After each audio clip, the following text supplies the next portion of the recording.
समझना, ध्यान से समझना, मैं ये कह रहा हूं आप सबको पता है कि इस सवाल को करने के लिए इन्होंने ये जो दे रखा है इसका तो कोई रोल है नहीं, ये तो बस ये है कि एसपी इक्वल है, हर कोई बताता है, आपको सिखाता ही होगा, लेकिन ये 19%, 119%, 89% ये हमें तोड़ रहा है।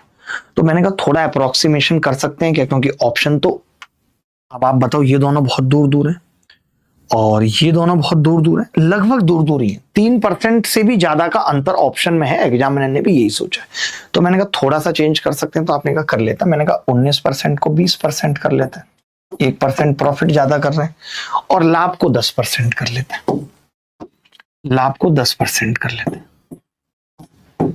हानि को 10%, 1% हानि कम कर लिया और उधर लाभ बढ़ा लिया, लाभ बढ़ा लिया है और हानि को कम कर लिया, यानी अंतर और भी कितना पड़ेगा, अगर दोनों इक्वल भी रहे तो भी 1% का पड़ेगा भाई। अगर मैंने मान लिया कि 100 रुपए भी उनकी कीमत रही, 100 रुपए भी कीमत रही, तो 100 पे आपने 120 एक यहां बढ़ा लिया और वहां पे एक कम कर लिया, 200 पे, तो यानी 1% का ही अंतर आएगा, मोटा मोटा 1% का अंतर आएगा, 1.1 या 0.98 का अंतर आएगा, ठीक है?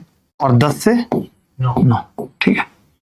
तो आपने कहा आसान है जी बनाना, ये +1 है और ये -1 है, इसको 3 से गुणा करनी पड़ेगी, इसको 2 से। तो आप देख रहे हैं 3 रुपए का फायदा, 2 रुपए का लॉस, 1 रुपए का फायदा है ओवरऑल। 1 का फायदा ये तो तय हो गया, फायदा होगा, ये नहीं होगा।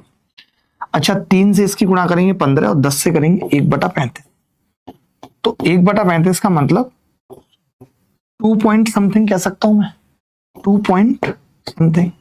तो मैंने कहा कि मैंने तो ज्यादा किया था, 1% का अंतर, यानी उत्तर इससे कम ही रहने वाला है, और अगर उत्तर इससे कम रहने वाला है ये 2.8 आएगा, और 1% का मैंने डिफरेंस डाला, तो मैंने कहा 1.8 के आसपास उत्तर आएगा, और ये इस सवाल का उत्तर है।